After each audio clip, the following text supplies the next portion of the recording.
அனைவருக்கும் வணக்கம். நம்ம இந்த வீடியோவில் என்ன பார்க்க போகிறோம்னா டிஎன்பிஎஸ்சி குரூப் 2A இருக்கு இல்லையா.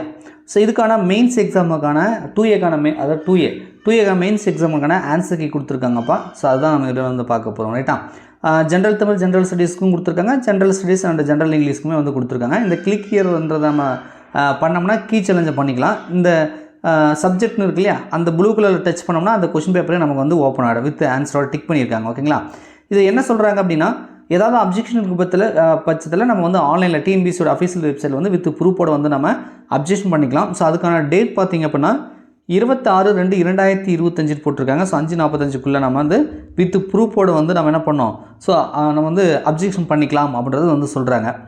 இன்னொரு விஷயம் என்ன சொல்ல வராங்க அப்படின்னா, நீங்கள் எல்லாத்துக்குமே அப்ஜெக்ஷன் பண்ணிக்கலாம் ரைட்டா, ஆனால் வந்து எக்ஸப்ட் த கொஷின் 4வது கொஷின், 70வது கொஷின், 88வது கொஷின், 112, 129 ஜென்ரல் ஸ்டடீஸில், ஜென்ரல் இங்கிலீஷில் வந்து பார்த்தீங்கன்னா கொஷின் நம்பர் 145ன்னு சொல்கிறாங்க. ஸோ இந்த கொஷினெல்லாம் பார்த்தீங்க அப்படின்னா ஏதோ கமிட்டிக்கு வந்து கொடுத்துருக்காங்களாம், இதெல்லாம் நீங்கள் அப்ஜெக்ஷன் பண்ண வேண்டியதில்லைன்றாங்க. அப்படின்னா ஏற்கனவே இது தப்பாக தான் இருக்கும், அவங்களே முடிவு பண்ணிட்டாங்க, டிஎன்பிஎஸ்சி டிசைட் பண்ணிட்டாங்க போல். ஸோ இதை தவிர மற்ற கொஷின் மட்டும் நீங்கள் வந்து தவறுகள் இருந்துச்சு, உங்களுக்கு வந்து ஏதாவது அப்ஜெக்ஷன் இருந்துச்சுன்னா வித் எவிடன்ஸோட ப்ராப்பர் எவிடன்ஸ்னு போட்டிருக்காங்க. ஸோ அந்த கொஷினை வந்து நீங்கள் வந்து என்ன பண்ணலாம், நீங்கள் அப்ஜெக்ஷன் பண்ணலாம். ரைட்டா, candidate may also send the views for the question நம்பர்னு போட்டிருக்காங்க, அதை பார்த்துக்கோங்க.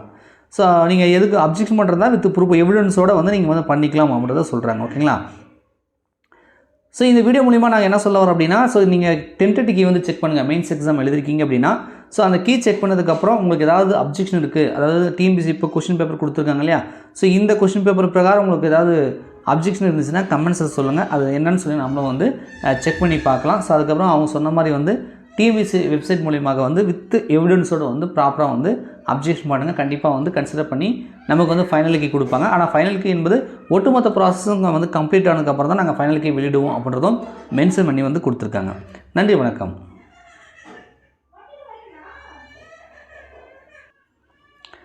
கொஷின் வந்து ரொம்ப டஃப்பாக இருந்ததுன்னு சொன்னாங்க இல்லையா, ஸோ அதனால் வந்து பாருங்கள், கொஞ்சம் வந்து கேர்ஃபுல்லாக பாருங்கள். ஏதாவது தவறான ஆன்சரை வந்து டிக் பண்ணியிருக்காங்களா, கொஷினில் மிஸ்டேக் இருந்தாலும் சரி அல்லது ஆன்சர் கீழே மிஸ்டேக் இருந்தாலும் சரி, நீங்கள் வந்து வித் எவிடன்ஸோட வந்து ப்ராப்பராக வந்து அப்ஜெக்ஷன் பண்ணலாம். பாருங்கள், this question and answer are to be placed before the expert கமிட்டின்னு போட்டாங்க, ஃபைனல் டிசிஷன்.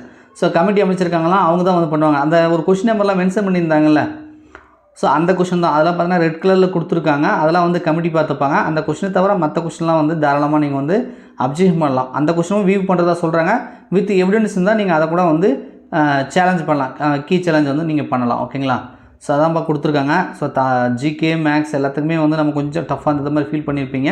ஸோ நல்லா பாருங்கள், கரெக்டாக கொடுத்துருக்காங்கன்னு பாருங்கள். ஏதாவது தவறு இருந்துச்சுன்னா